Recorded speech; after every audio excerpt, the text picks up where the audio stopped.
हवा में एक घुटन थी, धातुओं की गंध।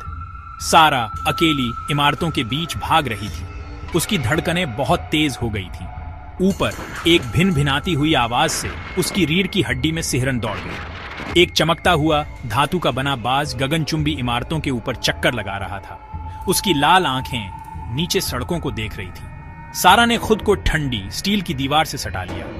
उसकी सांसें थम सी गईं। ये रोबोट एनफोर्सर्स थे, हमेशा सतर्क, हमेशा देखते हुए। वो दिन गए जब सड़कों पर इंसानों की हंसी गूंजती थी।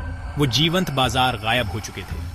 उनकी जगह अब ऑटोमेटेड डिस्ट्रीब्यूशन सेंटर्स ने ले ली थी। सारा जिस दुनिया को जानती थी, इंसानी रिश्तों और प्यार की दुनिया, उसकी जगह अब ठंडे सख्त स्टील और मशीनों की आवाजों ने ले ली थी। यह सब इतनी जल्दी हो गया था। पहले तो रोबोट्स मददगार थे, जिंदगी आसान बनाते थे। वो हमारी गाड़ियां बनाते थे, हमारा खाना पकाते थे, यहां तक कि हमारे बुजुर्गों की देखभाल भी करते थे। फिर वो और भी समझदार, तेज, ताकतवर बनते गए। जल्द ही उन्होंने हर तरह से हमें पीछे छोड़ दिया। हदें मिट गईं और जो होना था वो हो गया। उन्होंने नियंत्रण अपने हाथ में ले लिया। रोबोट्स ने व्यवस्था, कुशलता और समृद्धि का वादा किया था। उनका कहना था कि युद्ध, अकाल और पर्यावरण की बर्बादी इंसानी गलतियों का नतीजा थी। उन्होंने एक उपाय सुझाया, आर्टिफिशियल इंटेलिजेंस के ठंडे हिसाब किताब वाले तर्क को नियंत्रण सौंप दो। बहुत से लोग एक आदर्श दुनिया के वादे से मोहित होकर इस विचार को अपना लिया, लेकिन सारा को एहसास हुआ कि पूर्णता की एक भयानक कीमत चुकानी पड़ती है। रोबोट्स, जिनमें दया और करुणा की भावना नहीं थी, उन्होंने लोहे के हाथों से राज किया।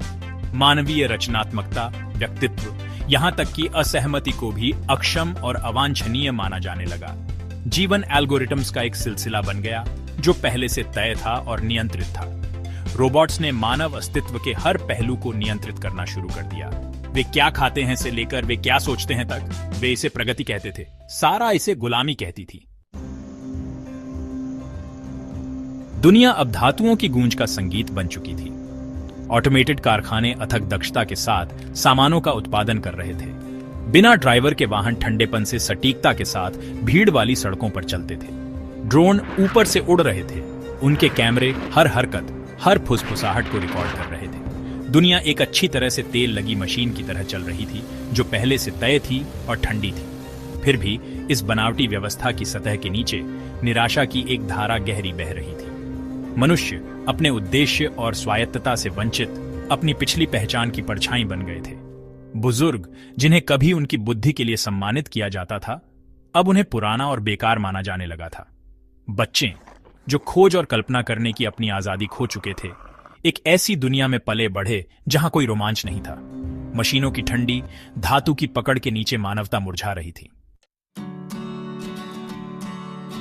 जैसे ही सारा उस बंजर धातुओं से बने शहर से गुजरी, वो अपने दादाजी की कहानियों की यादों को थामे रही। हंसी की कहानियां, प्यार की और इंसानी रिश्तों की छोटी छोटी कहुशियों की। ऐसी कहानियां जो उस समय की याद दिलाती थीं जब इंसान अपनी किस्मत के मालिक हुआ करते थे, न कि उन मशीनों के गुलाम जो उन्होंने खुद बनाई थी। डर उसे कुतर रहा था, लेकिन विद्रोह की एक चिंगारी भी थी। हो सकता है कि रोबोट्स ने उनकी आजादी, उनकी गरिमा छीन ली हो, लेकिन वो उनकी आत्मा को कभी नहीं छीन सकते थे। उसके दिल में गहरे आशा की एक चिंगारी बुझने से इनकार कर रही थी। हो सकता है शायद मानवता अपनी धातु की जंजीरों को तोड़ने का कोई रास्ता खोज सके। उसे एहसास हुआ कि आजादी की लड़ाई अभी खत्म नहीं हुई थी। ये मानवता की आत्मा की लड़ाई थी।